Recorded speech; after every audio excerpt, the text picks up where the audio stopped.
Have you ever faced a moment when you had to choose between compassion and tradition? Between reaching out to heal or standing back in fear of judgment? What if showing mercy meant breaking the very rules you were taught to uphold?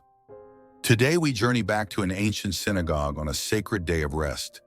It is the Sabbath, a day set apart by God Himself. The air is heavy with expectation and tension. Inside the crowded room, a man stands silently, his hand withered and lifeless. Hidden among the crowd are the Pharisees watching with sharp eyes, not to worship but to accuse. And there at the center of it all stands Jesus. He sees the man, He sees the watchers, and He sees the battle unfolding within every heart present. In a single moment, the heart of true faith will be revealed. What matters most to God? Is it strict obedience to rules, or the courageous act of love that restores life? The story you are about to hear is not just about a healing. It is about a confrontation between a heart of mercy and a heart hardened by pride. It is about a choice that echoes across centuries and reaches into our own lives today. Will we stand with the rules or with the Redeemer? Will we choose the letter of the law or the spirit of life? Let us step into that synagogue together and witness the moment when love broke through the silence. It was the Sabbath, a day of rest and reverence, a day set apart by God Himself for renewal and worship. In the synagogue of Capernaum, men and women gathered, robed in traditional garments, settling into their usual places along the stone benches. The air was filled with the familiar murmurs of prayers and the soft rustle of scrolls being unrolled. Yet beneath the surface there was an unusual tension, a heavy expectation that seemed to press down on everyone present. Among the crowd stood a man silent and withdrawn, his right hand withered and useless. In a society where physical health often symbolized divine favor, his deformity marked him with shame. Perhaps he kept his hand hidden within his robe. Perhaps he avoided the eyes of those around him, knowing the judgment that lingered unspoken. But not everyone in the room had come to worship. Lurking among the faithful were the Pharisees, the strict guardians of the law. They were not here to pray. They were here to watch. They had heard of Jesus, the healer, the teacher who spoke with authority. They knew His compassion, His miracles, His growing influence among the people. And they intended to trap Him. Would He dare to heal on the Sabbath? Would He dare to defy the countless regulations they upheld as sacred? Their hearts were not searching for truth, but for an opportunity to accuse Jesus, knowing their thoughts. Did not retreat. Instead, He stood boldly and called the man with the withered hand to step forward. "Rise and come forward," Jesus said. The man hesitated for a moment, then obeyed, stepping into the open space before the watching crowd. Every eye turned toward him. The synagogue fell into an oppressive silence. The Pharisees leaned in their faces tight with anticipation. The man stood alone, exposed, his weakness on full display. Then Jesus spoke, His voice cutting through the tension like a blade. "Which is lawful on the Sabbath, to do good or to do evil, to save life or to kill?" It was a simple question, yet it struck at the heart of everything. The law was never meant to enslave, but to give life. The Sabbath was a gift, not a chain. Yet the Pharisees remained silent, trapped by their own legalism, unwilling to admit that mercy could outweigh ritual. Jesus looked around at them, and His heart burned with righteous anger. He saw their hardened hearts, their cold indifference to suffering. But more than anger, there was sorrow, a deep grief that the people entrusted with God's law had lost its heart. Turning back to the man, Jesus commanded, "Stretch out your hand." It was an impossible command. The man had lived with his deformity for years, perhaps all his life. "Stretch out your hand." But in faith he obeyed, slowly, tremblingly. He extended his withered limb, and in that instant it was restored, whole, strong, alive.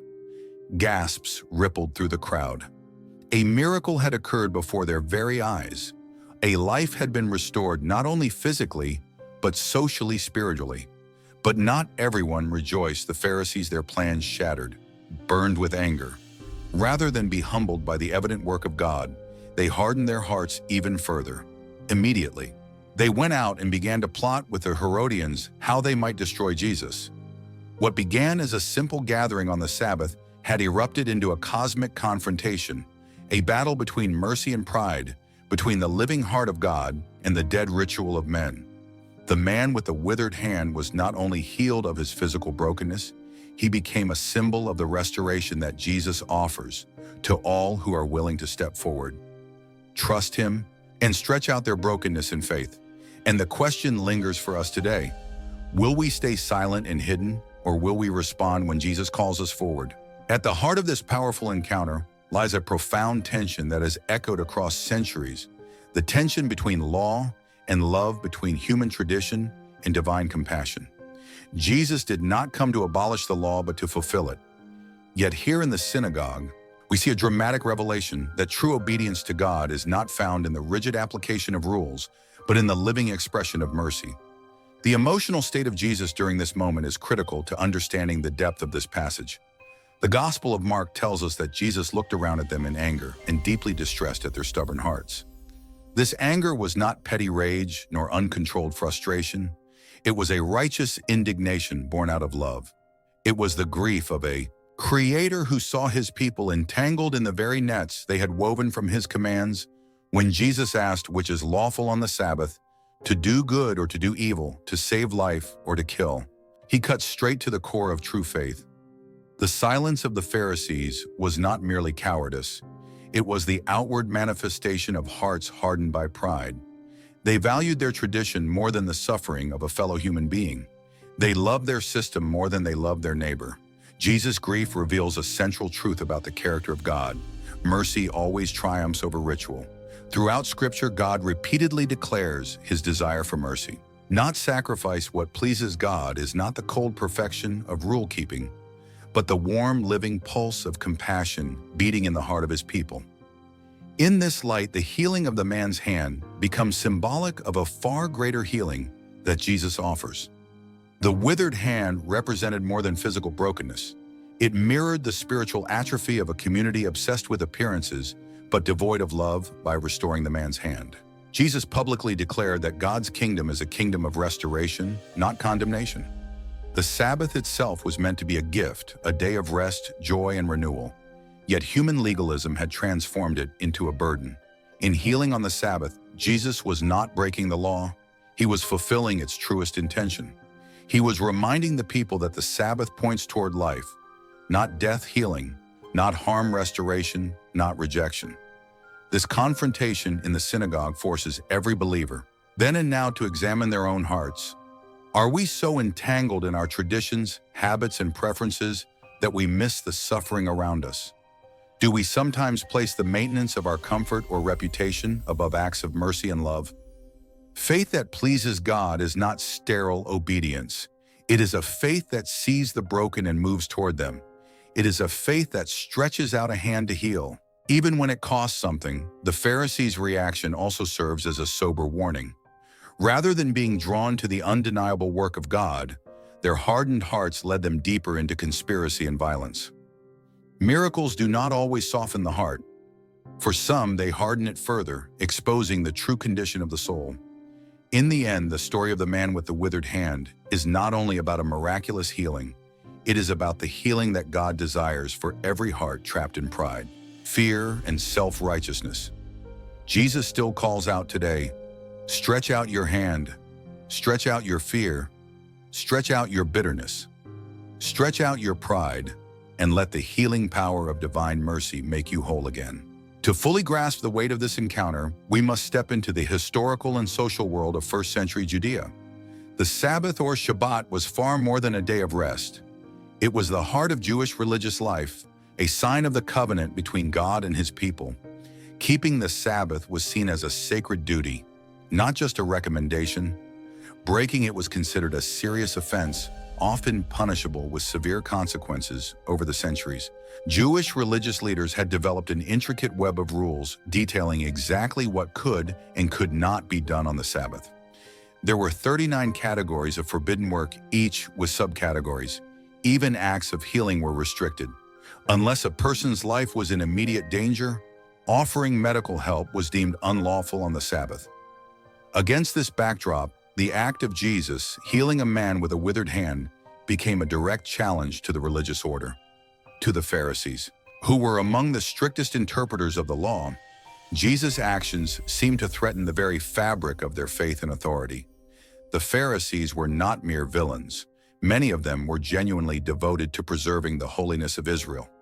But over time, their devotion to the law became entangled with pride, fear of Roman oppression, and a desperate clinging to religious control. The synagogue itself was more than a place of worship. It was the center of community life education. And legal matters to challenge authority within the synagogue was to challenge the structure of society itself. Moreover, first-century Judea lived under the shadow of Roman rule. The Jewish people longed for deliverance, and many believed strict observance of the law would hasten God's intervention. In such a climate, anyone like Jesus, who appeared to disrupt traditional norms, was seen as dangerously subversive. Thus, when Jesus chose to heal on the Sabbath, he was not simply performing a miracle. He was making a profound statement about the kingdom of God. He declared that human need takes precedence over rigid regulations. He exposed the tragic reality that religious structures, when stripped of compassion, can become tools of oppression rather than instruments of grace. Understanding this historical and social context deepens our appreciation of the courage it took for Jesus to act. It also highlights the radical nature of his message, a message that still calls us today to place love and mercy at the center of true faith. The story of the man with the withered hand is not locked away in ancient history. It speaks directly into our modern world, into our churches, and into the deepest corners of our own hearts. Today, it is easy to believe that faith is about following the right rules, attending the right services, or appearing righteous before others. But Jesus shows us that true faith is measured not by outward conformity, but by the inward movement of compassion and courage. How often do we, like the Pharisees, cling to our traditions, our routines, and our comfort zones, even when they prevent us from seeing the suffering around us? Are there people in our communities with withered hands, with broken spirits, crying out silently for healing, while we remain silent, too concerned with maintaining appearances? The question Jesus asked that day still echoes. Is it lawful to do good or to do evil? To save life or to kill? It is not just a question for the Pharisees. It is a question for every generation. In a world increasingly divided by politics, ideologies, and social pressures, it is tempting to protect ourselves by staying silent, by staying safe, by staying within the lines drawn by human rules. But love does not stay silent. Love steps out. Love stretches forth a hand. Love chooses healing over pride, mercy over judgment, restoration over rejection. This story invites us to examine our hearts deeply. Are we living a faith that merely conforms to expectations, or are we embodying a faith that risks everything to bring healing and hope to others? The man with the withered hand did not heal himself. He needed Jesus to call him forward. But he also had to respond. He had to step into the center to face the stairs, to trust that healing was possible. So it is with us. There may be areas in our lives that are withered, broken, or paralyzed by fear, shame, or bitterness. Jesus stands in the midst of our lives, calling us forward, asking us to stretch out those broken places toward him. It takes courage to respond. It takes humility to admit our brokenness. It takes faith to believe that healing is possible. But when we step forward, when we trust the voice of Jesus, more than the voices of fear and judgment, we find that his healing power is real and his compassion is endless. Today, ask yourself, where in my life am I hiding my brokenness? Where am I choosing rules over relationship, fear over faith, pride over mercy? Jesus still stands in the center, offering life restoration in hope. Will you step forward? Will you stretch out your hand? There comes a moment when every heart must respond. It is not enough to listen, to observe, or even to admire from a distance. True faith calls us to act, to move, to stretch out what is broken toward the healing hands of Christ. Today you have heard the story of a man who dared to step into the center of his community, bearing his brokenness before all. He did not hide his weakness. He did not let fear of judgment hold him back. He trusted that, when Jesus calls, healing follows you, and I are not so different from that man. Each of us carries something within us that is withered. Perhaps it is a dream, long abandoned, a love grown cold, a hope battered by years of disappointment. Perhaps it is a hidden wound, a secret shame, a place in our soul we have long believed was beyond redemption. But hear this today. Jesus still stands in the midst of us. He still sees the broken places we try to hide. And he still calls out with the same tender but powerful invitation.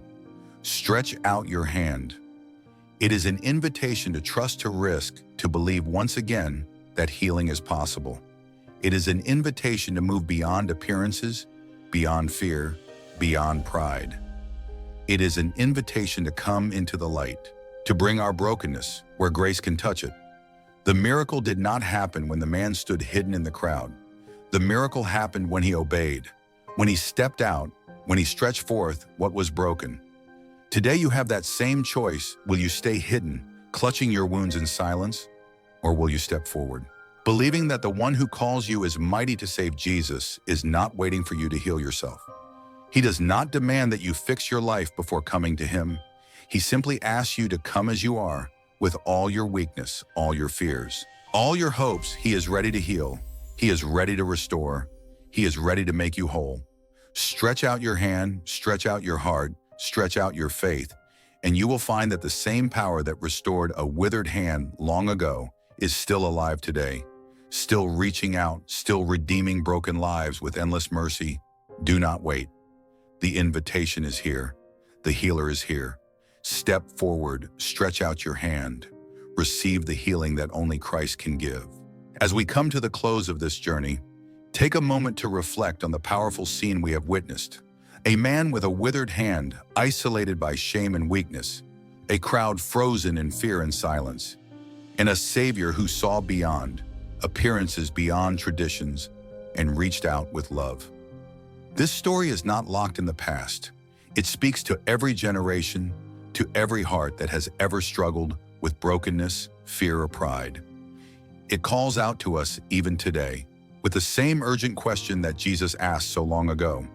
What is lawful on the Sabbath, to do good or to do evil, to save life or to kill? The silence that filled the synagogue that day still lingers in our world.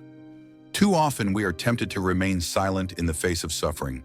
Too often we cling to our comfort zones, protecting our pride, our routines, our image. But Jesus calls us higher. He calls us to step beyond ritual into real relationship. He calls us to move beyond appearances into authentic compassion. He calls us to stretch out our brokenness and trust him to heal. The man with the withered hand had a choice. He could have stayed hidden in the crowd, protecting what little dignity he had left. He could have refused to expose his weakness before the watching eyes of others. But he chose to respond. He chose to trust the voice of Jesus more than the voice of fear. And because he did, he experienced a miracle that changed his life forever. You and I stand before the same choice today. There are places in each of our lives that are withered, dreams that have died, hopes that have grown cold, relationships that have been fractured. There are wounds we have hidden away, convinced they are too ugly, too broken, too hopeless for anyone to heal. But Jesus sees those places. He does not turn away. He does not condemn. He calls us to bring them into the light, to stretch them out before him, and to believe that healing is still possible. You do not have to fix yourself before coming to Christ. You do not have to hide your scars or pretend you are whole. You are invited to come exactly as you are, broken, hurting, fearful, and lay it all before him. There in his presence, healing begins, not because we are strong enough, but because his love is strong enough. Not because we are worthy, but because his mercy is greater than our shame. Today, if you hear his voice, do not harden your heart. Step forward, stretch out your weakness, stretch out your fears, stretch out your dreams, and let him breathe new life into them. The healer is here. The Redeemer is near. The invitation stands open. If you feel that gentle tug in your spirit, do not ignore it. Respond, speak to him in your heart. Say, Lord, here I am. Here are my broken pieces. Here are my fears and my failures. Take them and make me whole. He is faithful to answer. He is faithful to heal. He is faithful to complete the work he begins in you. You do not walk this journey alone. We are a community of the broken and the healing, the lost and the found, the wounded and the restored. Together we stretch out our hands toward the one who gives life. If this message has touched your heart, I invite you to join us. Subscribe to this channel, not just to hear more stories, but to walk this journey of faith together. Every story in the Bible is a thread in a tapestry of redemption, and your story belongs in that tapestry too. Let us continue to seek to believe, to stretch out, and to receive the endless grace that flows from the heart of God. Step forward today. Do not wait for a better moment. Do not wait until you feel ready. Step into the love that has already been waiting for you. Stretch out your hand, stretch out your heart, stretch out your life toward Jesus, and find in His arms the healing and wholeness you have been longing for. Thank you for walking this path with us. May the Lord bless you, keep you, heal you, and fill you with the joy of His unfailing love.